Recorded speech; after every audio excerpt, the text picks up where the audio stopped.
Dangerous missions, dangerous ground. There's been a nasty firefight between U.S. and Taliban forces in Afghanistan just ahead. A former Delta Force member tells us what American troops, what Special Operations Forces are going through right now.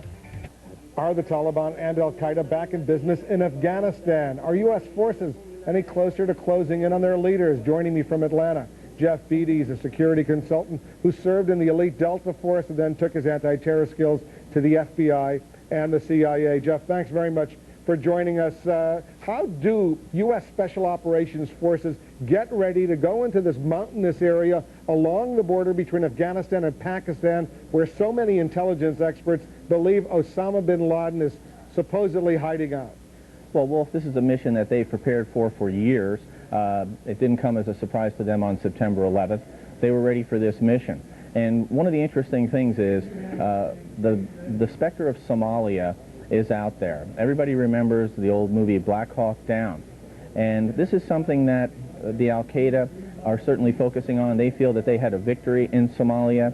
Our Special Operations Forces are being very, very deliberate. I think the overnight action, where there were 15 casualties on the other side, indicates that this deliberate approach, this caution, this being on the lookout for the baited trap ambush, is having results.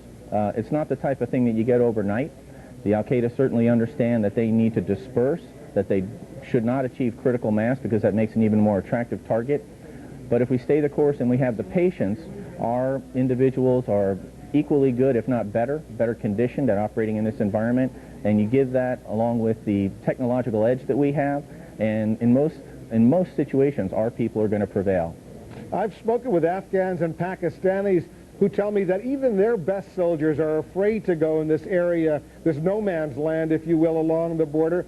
What do U.S. Special Operations Forces have what it takes to get in there without even their help? Can they go in there alone, not knowing the territory, not knowing the terrain, if you will, or the languages?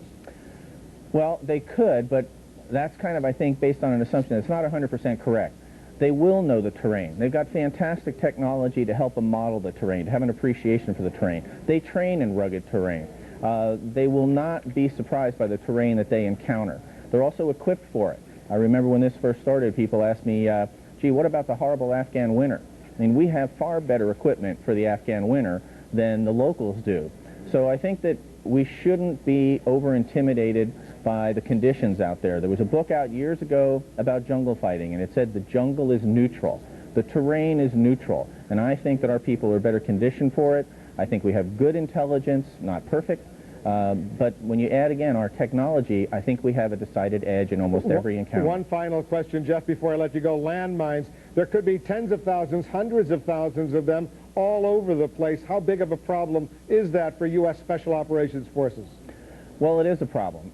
You cannot discount the fact that landmines are an unpleasant surprise, particularly if you're trying to achieve surprise. You know, the Taliban and Osama bin Laden have made use of old-fashioned face-to-face meetings and couriers and walking places and not using technology. And sometimes to get into places, we too need to do that. Take the long walk, the long hike over hills and infiltrate without the noise of a helicopter, etc. And in those situations, landmines, which are deployed for early warning, could be an unpleasant surprise. Jeff Beatty with some good analysis for us. Thanks, Jeff, very much. You're welcome.